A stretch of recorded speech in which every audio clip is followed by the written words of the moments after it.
One game without Clay now. Terrell made some big plays in that game. Is it, is it as much on everybody around Terrell to kind of try to make up for Clay as it is him? Well, I mean, we kind of took it as we wanted to go out there and pick it up just for him. You know what I mean? Because that's tough, being a senior and losing your last year in the middle of the season. So as a defense, we kind of took that personal, and we wanted to play for Clay, basically. And so to answer your question, that would be all of us picking up our jobs and doing it at a higher level. And Terrell's been ready, so he's coming in. It's just another piece. What does he bring? I mean, so he's young, but he's so mature and he's so ahead of the game that he understands it. He came in as a freshman and he just worked, and learned the system. And so now it makes this part a lot easier, I guess, to just be thrown in, which he's been ready. So, you know what I mean? He's been prepared for that position. Jordan, you probably watched some of the Saturday Big 12 games. What did that tell you about the league, and does it maybe say y'all need to have your guard up? After watching games this weekend, I just saw that if you don't play your best, you can get beat at any time. And I feel like our league is, you lose one, you come back and win one. And our league is just so, I guess, ready. They're so impactful, and if you don't come out there to play each and every day, then you could get beat. Are you on special teams, any special teams? At the beginning of the year, yes, ma'am. As the season started going on, I started coming off. But I was on kickoff and kickoff return mainly. But with the success that y'all have had in all areas, or seemingly a lot of the areas, is it a cool thing to be on special teams? Oh, absolutely. We pride ourselves on having we have a meeting, our special teams meeting, and we'll break it in every day with all in.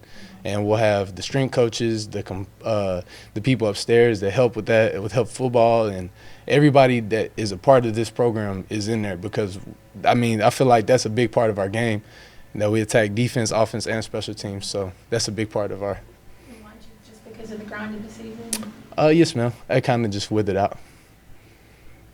I think is the biggest difference. I know friends probably ask you, what's different about this year as opposed to previous years? I mean, other than the record, I mean, what do you feel is different?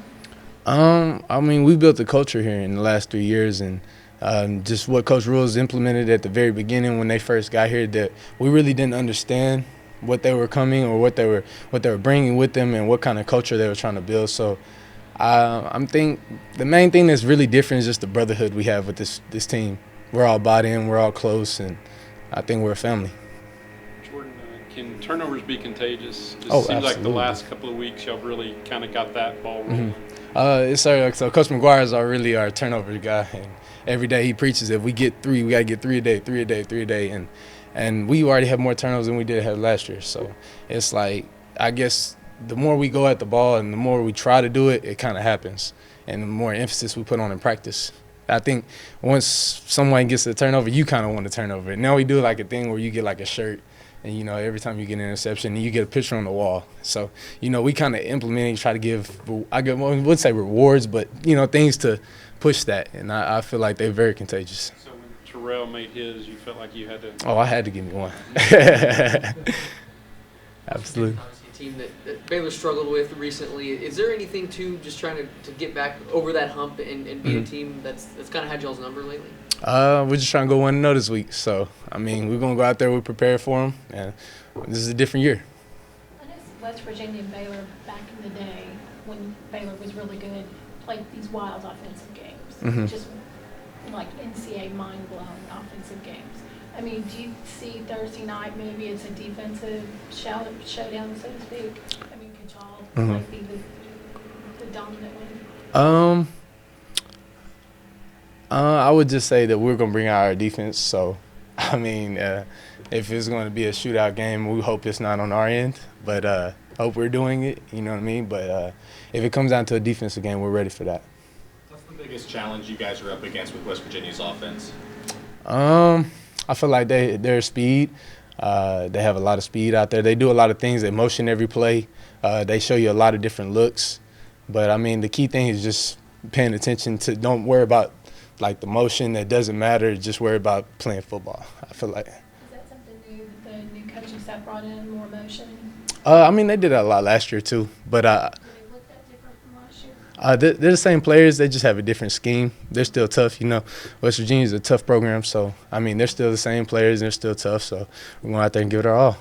Every team comes in the season obviously trying to go undefeated on the year. What's it like to be the last Big 12 team that still has that hope alive? I'm going to give you an answer. You probably not going to like it, but we're trying to go 1-0 this week. How